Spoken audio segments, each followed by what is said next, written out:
as the number 6 seed in the West, the Minnesota Timberwolves. They've drawn a tough first-round opponent in the playoffs here. They got LeBron, Luca, and the 3rd-seeded Lakers. Had the Wolves not blown that 24-point fourth-quarter lead against the Bucks last week, they maybe would have had home court advantage, but too late to think about what-ifs. They're taking on the Lakers. Let's break this one down.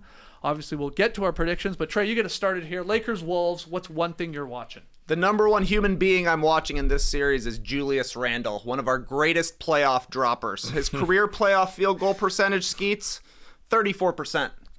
26% from 3, and he has 36 career playoff assists to 35 career playoff turnovers. Holy moly. He has been brutal in the playoffs, and he is going to have a lot of pressure on him because J.J. Redick is a great scheme coach. He's going to find out ways to get the ball out of Anthony Edwards' hands, which means it's going to find Julius Randle's hands. He was awesome during the last 3 weeks of the season, playing really good basketball, bullying guys, getting in the lane, finishing. He is a good playmaker, but he has to be a great playmaker. I also got my eyes on Anthony Edwards' decision-making because we know he hates getting double-teamed, and he's going to see a ton of double teams. So I think it's going to be interesting to see how Ant approaches that, how he attacks doubles, how he actually finds his scoring even when he's seeing 2 guys, and then definitely what does Randle do when he has a chance to create, when he has opportunities to score. Can he do it, and can he do it efficiently? Because they need him to be a legitimate second scorer. Can you give me those shooting percentages again? 34%, 26 from 3,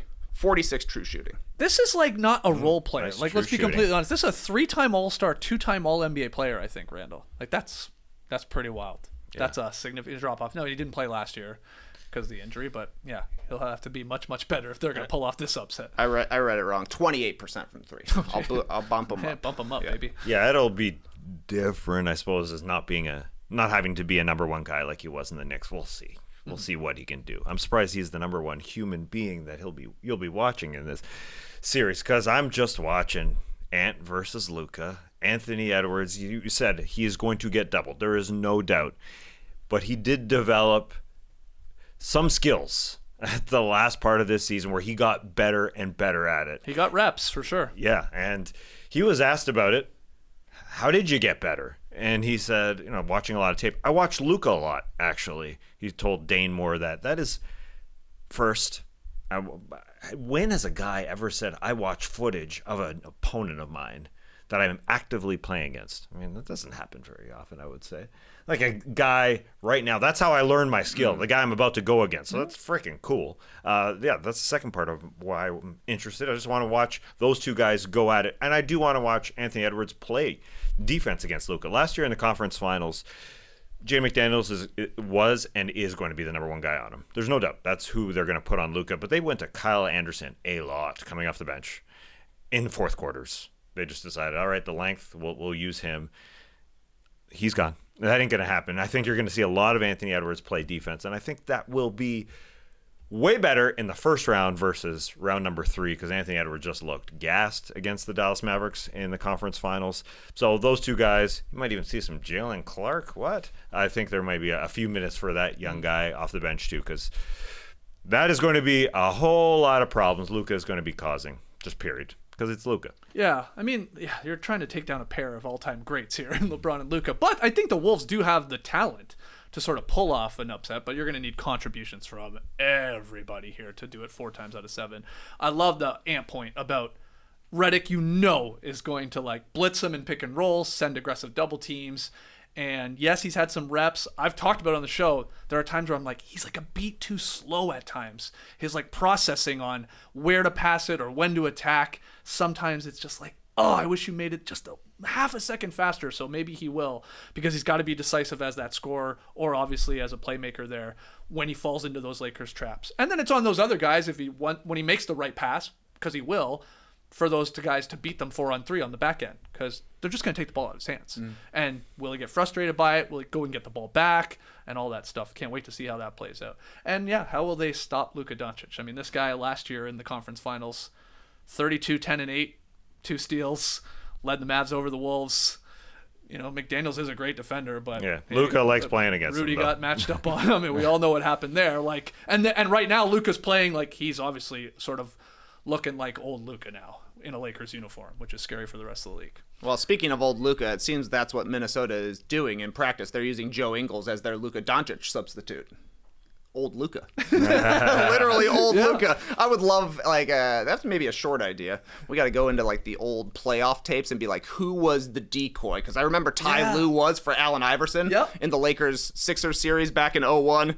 Luca and Joe Ingles is a hilarious one. I wonder what the other mixes are going around. I don't know, did the Pacers ever use Thad Young as a fake LeBron or something like that? I don't know what it is. Although, also, by the way, LeBron James will be playing in this series. This has got to be the latest he's ever been mentioned in a playoff preview. Right. LeBron is in this series. That's going to be a super interesting thing to watch. LeBron and Luca figuring things out. Major clutch advantage, I would say, for the Lakers in this series, because how do you guard either one of those guys? You can't double them, you can't blitz them, and you can't play them one-on-one. So good luck to the Timberwolves figuring that out defensively. Meanwhile, they've had their own clutch struggles throughout the year. They've been very poor in fourth quarters. They go through big-time droughts, and it just feels like, Ant, can you bail us out? Sometimes he has been able to. Sometimes he settles for threes. We'll see what it's like in the last 5 minutes of these games, because that definitely feels like an area where the Lakers should be ahead of the Timberwolves. It's interesting with that because Timberwolves going to last year's postseason, they also stunk in clutch time situations. They were 22nd last year.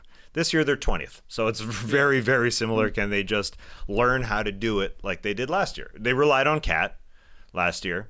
He was Cat. He came through, and they were able to get Anthony Edwards to that point of fourth quarters because Cat was relied on. So when Anthony Edwards gets doubled, are the Jaden McDaniels, are the Dante DiVincenzo's, are the Naz Reeds, are the Rudy Gobert, those guys, are they going to come through? There's a lot of questions with the Wolves.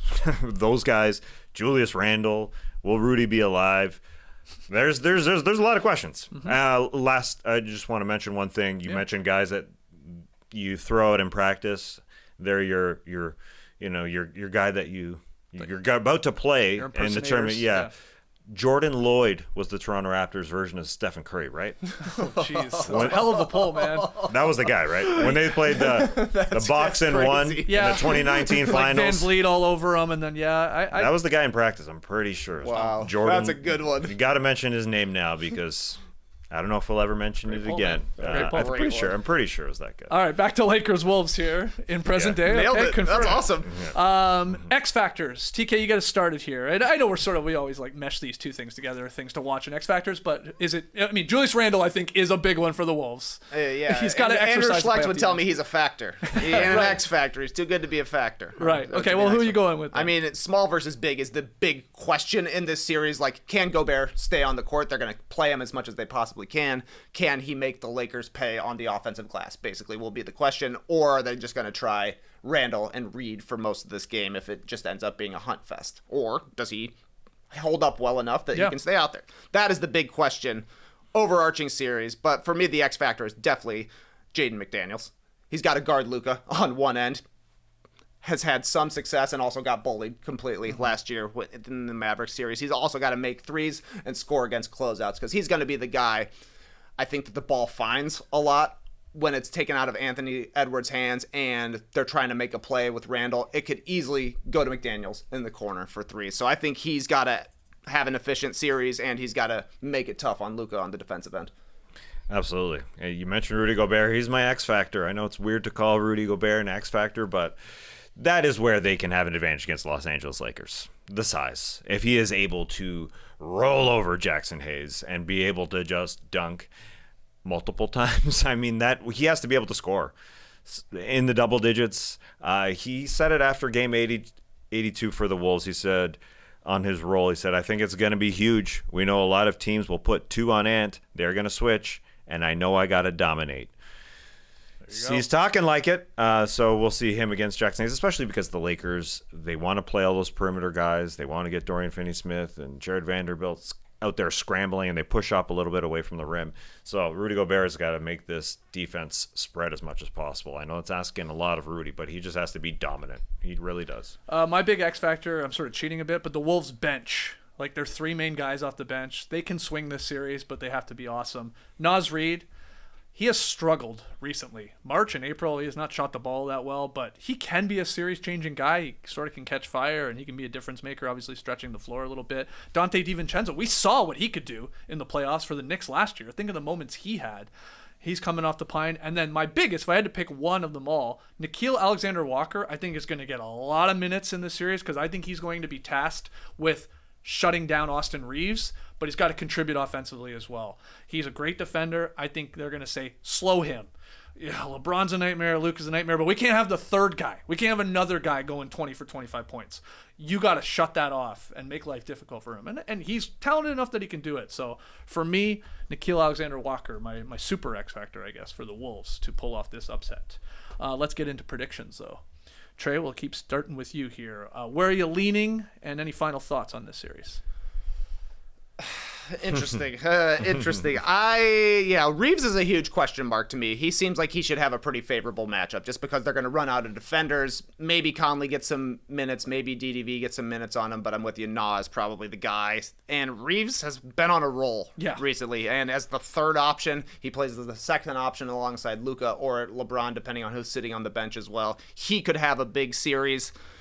I feel like I like the Timberwolves top 8 more, but I know I like the Lakers top 2 more. LeBron doesn't lose a lot of first-round series. Luca doesn't lose a lot of first-round series. Yeah. So I think I'm going to go Lakers in 7. Lakers in 7. Okay, hell of a series. It feels like the Lakers are going to be a majority pick here, right? Like the general consensus is that a lot of people Lakers, are going to back them. And yeah, you got LeBron and Luca. It's a great point. Do you have the stomach? You basically get into it. Do you have the stomach to bet against LeBron, who looks pretty damn springy recently, and bet against Luca, who cooked Minnesota last season? And completely different teams and all that, but he did. So do you have the stomach? Do you have the stomach? Do you have the guts? I do.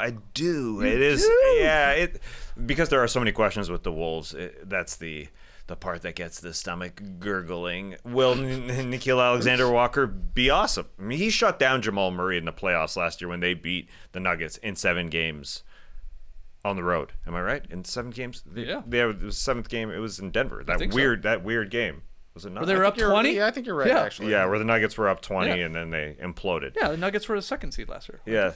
Yes, so that's why it makes me feel comfortable going with the Wolves to win in LA in the 7th game, which is a question. I mean, they're a great road team, and we all say, yeah, this is an underdog. I mean, they won 1 game fewer than the Los Angeles Lakers this season. They're pretty freaking close. Obviously, the Lakers didn't have Luca all season long, but the Wolves are really good on both ends. They're an 8th offense and a 6th defense. I mean, that's very, very good teams on both sides. It's just sometimes you think about all these guys, there's a few low floor but a very, very high ceiling guys like DiVincenzo, like Nickeil Alexander-Walker, like Naz Reid.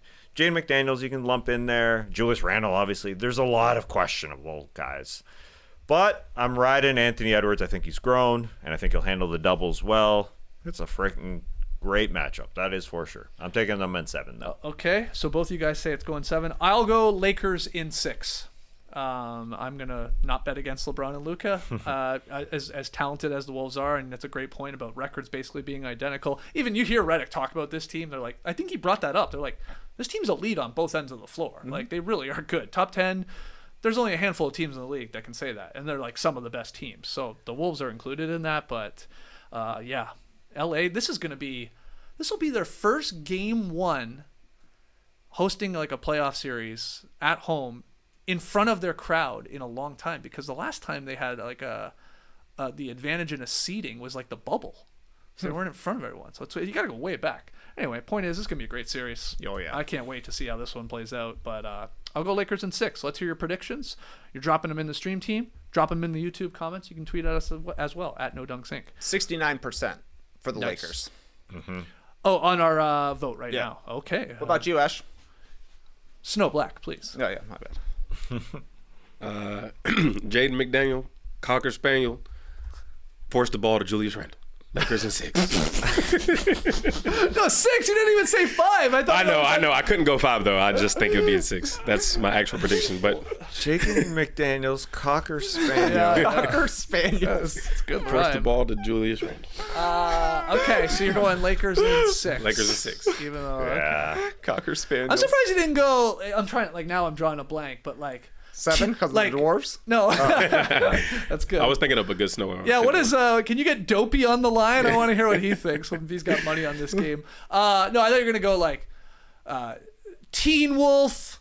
I'm trying to think of other wolves. I'm drawing a Bro, blank son. I was trying to find something. The only Wolf. other one I had was Joe Wolf, Wonder Teen Wolf. Wolf. that's a good one. I had Rudy Gobert.